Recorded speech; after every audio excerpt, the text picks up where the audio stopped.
दोस्तों ईपीएस 95 को लेकर सुबह 10 बजे यहाँ पर बड़ी खबर दोस्तों आ चुकी है। आखिरकार पेंशन में बढ़ोतरी है, क्यों नहीं की जा रही है, किस तारीख से आपकी पेंशन में बढ़ोतरी होगी और कितनी पेंशन आपको किस तारीख से मिलेगी, ये जानने के लिए दोस्तों आप वीडियो को पूरा जरूर देखें, बिल्कुल भी अधूरा ना छोड़े, ताकि दोस्तों कोई भी जानकारी नॉलेज यहाँ पर छूट ना पाए। और दोस्तों अगर आपने इस चैनल को अभी तक सब्सक्राइब नहीं किया है, जल्दी से चैनल को सब्सक्राइब करके बेल आइकन को ऑन जरूर करें, ताकि ईपीएस 95 से जुड़ी सूचना आपको सबसे पहले मिल सके और पूरे भारत की जो भी नई यहाँ पर पेंशन निकलती है उसकी भी अपडेट दोस्तों आपको इस चैनल के माध्यम से सबसे पहले यहाँ पर जानकारी दी जाती है। इसलिए दोस्तों अभी से आप चैनल को जरूर सब्सक्राइब करें। तो आज की वीडियो हम शुरू कर देते हैं बिना कोई टाइम वेस्ट किए बिना।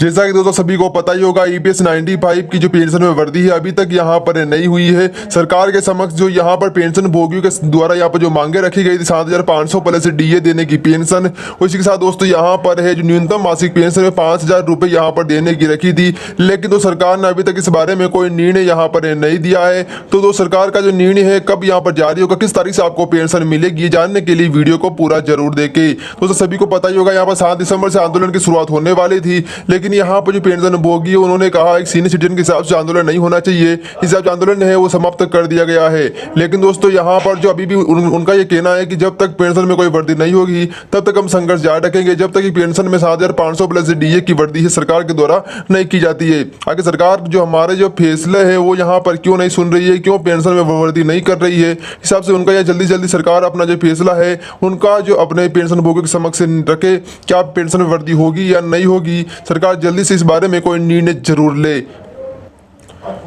यानी दोस्तों सभी यहाँ पर जो पेंशन भोगियों ने कहा है कि अगर पेंशन में वृद्धि नहीं होती 7,500 तो यहाँ पर आंदोलन शुरुआत होगी, लेकिन आंदोलन की शुरुआत भी अभी यहाँ पर समाप्त कर दी गई है। लेकिन दोस्तों उनका यह अभी भी कहना है कि जब तक हम पेंशन में कोई वृद्धि नहीं होगी तब तक हम संघर्ष करते रहेंगे और सरकार को इस बारे में कोई ना कोई निर्णय यहाँ पर जरूर लेना होगा। तो सरकार ने इस बारे में दोस्तों अपडेट दी है कि पेंशन में जल्द ही यहाँ पर वृद्धि की जाएगी और यहाँ पर सभी को जो पेंशन 7,500 प्लस डीए जल्द ही यहाँ पर दिया जाएगा। लेकिन अभी तक इस बारे में तारीखों का ऐलान नहीं किया गया है कि किस तारीख से आपको वो पेंशन मिलेगी। पर मिलते हैं ये 5 फायदे, आपका बुढ़ापा होता है सुरक्षित।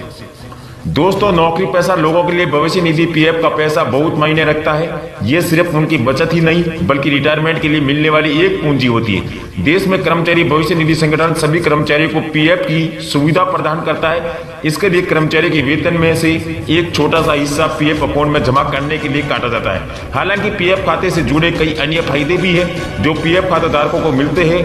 ईपीएफओ से जुड़ी कई फायदे जिसके बारे में ज्यादातर लोगों को जानकारी नहीं होती है, हम आपको बता रहे हैं। तो दोस्तों मुफ्त बीमा का लाभ। दोस्तों जैसे कि किसी भी व्यक्ति को नौकरी लगने के बाद उसका पीएफ खाता खोला जाता है। जैसे ही कर्मचारी का पीएफ खाता खुलता है तब वह बाई डिपार्टमेंट लिमिट भी हो जाता है।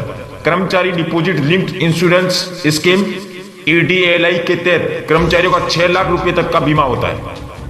ईपीएफओ के सक्रिय सदस्य की सर्विस अवधि के दौरान मृत्यु होने पर उसके नामांकित या कानूनी वारिस को 6 लाख रुपए तक का भुगतान किया जाता है। यह लाभ कंपनी और केंद्र सरकार अपने कर्मचारियों को उपलब्ध कराती है। आयकर में 80C के तहत कर छूट। नौकरी पैसा वर्ग के लिए ईपीएफ कर बचाने का एक बेहतरीन जगह है। आयकर की धारा 80C के तहत ईपीएफ में जमा 1.5 लाख रुपए का आयकर छूट प्राप्त होता है। ईपीएफ खाताधारक अपनी सैलरी पर बनने वाले टैक्स में 12% तक की बचत कर सकते हैं। हालांकि ये लाभ नए टैक्स कानून में बंद कर दिया गया है। पुरानी कर व्यवस्था का चयन कर इसका लाभ फायदा अभी भी उठा सकते हैं। रिटायरमेंट के बाद पेंशन। दोस्तों जैसे कि ईपीएफओ कानून के तहत कर्मचारी के मूल वेतन और महंगाई भत्ते डीए का 12% हिस्सा पीएफ खाते में जमा किया जाता है। इसी प्रकार कंपनी भी मूल वेतन और डीए का 12% हिस्सा पीएफ खाते में जमा करती है, जिसमें से 3.67% कर्मचारी के खाते में जाता है। शेष 8.33% हिस्सा कर्मचारी पेंशन स्कीम में जमा होता है। इसके अंदर कम से कम 10 साल का काम कर चुका वेतन भोगी कर्मचारी 58 साल की आयु में रिटायर के बाद पेंशन पाने के योग्य होता है। इससे रिटायरमेंट के बाद कर्मचारी को पेंशन मिलती है। जरूरत पर पैसे निकालने की सुविधा हो। पीएफ खाते में जमा रकम के संकट के समय बड़ा काम आता है। पीएफ कानून के तहत जरूरत पड़ने पर कर्मचारी एक निश्चित रकम ही निकाल सकते हैं। पीएफ कानून के तहत मकान खरीदना बनाने के लिए, मकान के लोन रिपेमेंट के लिए, बीमारी में, बच्चों की उच्च शिक्षा के लिए, लड़की की शादी के लिए पैसों की निकासी की जा सकती है। हालांकि इन फायदों का लाभ उठाने के लिए खाताधारकों को एक निश्चित समय तक ईपीएफओ का सदस्य होना जरूरी है। तो दोस्तों अब बात करते हैं निष्क्रिय खाते पर ब्याज।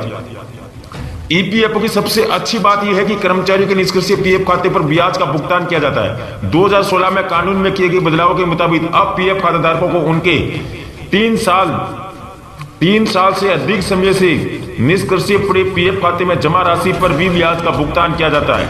इससे पहले 3 साल से निष्क्रिय पड़े पीएफ खाते पर ब्याज देने का प्रावधान नहीं था। तो दोस्तों, अगर हमारे द्वारा दी गई इस वीडियो की जानकारी आपको पसंद आए, वीडियो को लाइक शेयर अपने दोस्तों के साथ ज्यादा से ज्यादा करें। इसी के साथ जय हिंद जय भारत। आपका दिन बहुत बहुत शुभ रहे।